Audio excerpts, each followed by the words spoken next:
All right, everyone. So WrestleLlama.com tweeted out CM Punk versus Seth Rollins and Liv Morgan versus Rhea Ripley for the women's title were both penciled in for WrestleMania 41, but moved to Raw debut on Netflix. That's according to PW Insider. Now, it's funny that when I saw this tweet, I thought it was funny because it kind of tells a lot of story about, if you watched our recap of the Netflix debut, it wasn't that we were disappointed. It was just like it was a weird feeling about how that Netflix premiere went. You just felt like there were so many stars, there was so much excitement, there was so much hype, and there was a lot of good matches. You couldn't really put your finger on anything that was disappointing, and you didn't want to kind of attack the show because it was good. It was awesome. You got to see everything you would have wanted to see.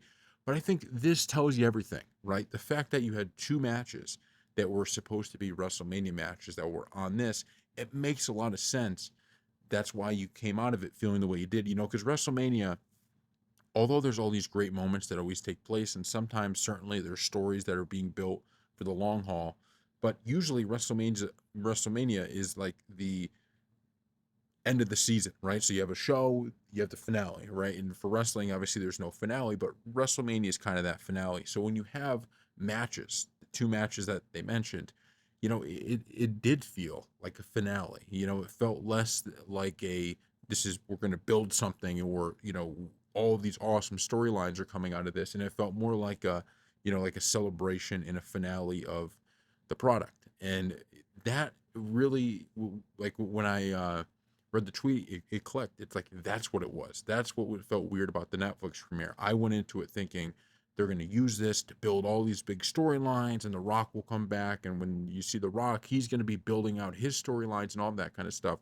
None of that was true, right? That's not what happened. What we actually had was kind of just this great show, a pay-per-view esque show, right? I would even put it, if you have WrestleMania as the number one pay-per-view, I'd put this Netflix premiere, in terms of the matches we had on there, I would put it above a normal pay-per-view. Some normal pay-per-views don't have the kind of star power and matches that this thing had. So it just made a lot of sense to me. It kind of clicked. It was like, that's why.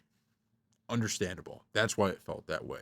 So I came in looking at it from the wrong perspective. And I think if you listen to a lot of the people who didn't necessarily love the premiere or felt kind of let down by it, they were probably coming from you know, a similar view. They probably felt the same way I did, which was, yeah, it's awesome and I loved everything about it, but I just don't know if it's necessarily the show I was looking for.